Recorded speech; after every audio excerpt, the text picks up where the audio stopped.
السلام علیکم پیارے بچوں، آج کی ہماری کہانی کا نام ہے ہمت نہیں ہارنا۔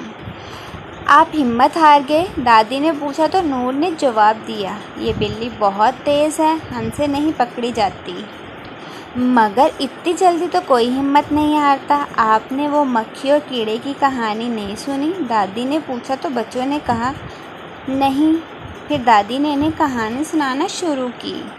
شروع میں وہ دونوں چھوٹے کیڑے تھے جو ایک باغ میں رہتے تھے۔ ایک کا نام روکھی اور ڈوکی تھا اور وہ دونوں دوست تھے۔ وہ ہمیشہ خوبصورت پھولوں کو دیکھتے تھے۔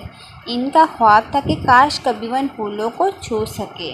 لیکن وہ دونوں بہت چھوٹے تھے اور بہت آہستہ آہستہ چل سکتے تھے۔ ایک دن انہوں نے فیصلہ کیا کہ انہوں نے پھولوں تک پہنچنا ہے، انہیں چھو کر دیکھنا ہے۔ اس خواب کو پورا کرنے کے لیے وہ دونوں صبح دوپہر سے چھلانگیں لگاتے رہے، لیکن پھولوں کو ہاتھ نہ لگا سکے۔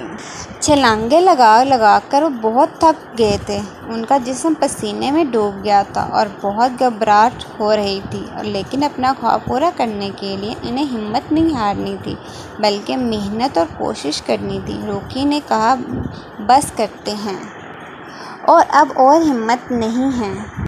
لیکن ڈوکی نے ہمت نہیں ہاری۔ وقت کے ساتھ ساتھ اس کی چھلانگ لگانے میں بہتری آنے لگی۔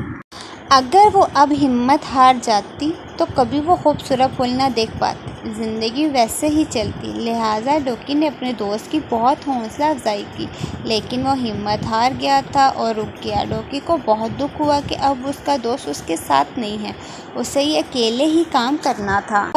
ڈوکی نے کچھ دیر آرام کیا، پھر چھلانگیں لگانا شروع کی۔ اچانک اسے اپنی کمر پر خارش محسوس ہونا شروع ہوئی۔ جیسے ہی اس نے کمر پر خارش کرنا شروع کی تو اسے محسوس ہوا وہاں کچھ اگ رہا ہے۔ پھر اس نے دیکھا کہ وہاں پر اگنے لگے ہیں۔ وہ یہ دیکھ کر حیران ہو گئی۔ اس نے اپنے پرندوں کو حرکت دی جس سے اس کی چھلانگ میں مزید بہتری آئی۔ پھر اس نے مزید تیز حرکت دی تو وہ اڑنے لگی۔ اسے یقین نہیں آ رہا تھا وہ اڑ سکتی ہے۔ وہ اڑ کر پھولوں پر جا بیٹھی جس کا خواب اس نے دیکھا تھا۔ باغ بہت خوبصورت تھا، اس نے یہ منظر کبھی نہیں دیکھا تھا۔ وہ پھولوں پر اڑ کر بیٹھتی اور اس کی مہک کو محسوس کرتی۔ دوسری طرف روکھی تھا جس نے ہمت ہار دی تھی، اس کی طرح زمین پر رینگتا رہتا، اسی کو کھاتا رہتا۔ آج ہم ڈوکی کو مکھی اور روکھی کو زمین پر رینگنے والے کیڑے کے نام سے جانتے ہیں۔ تو پیارے بچوں، ہمیں سے یہ سبق ملتا ہے آپ کو کبھی ہمت نہیں ہارنی چاہیے۔ زندگی آپ کے سامنے طرح طرح کے مسائل کھڑے کرے گی، لیکن اس سے پریشان نہیں ہونا۔ اس کے لیے ضروری ہے کہ ہمیں کبھی ہمت نہیں ہارنی چاہیے، بس ہر قدم پر ہمت، حوصلہ اور محنت کے ساتھ اٹھنا چاہیے۔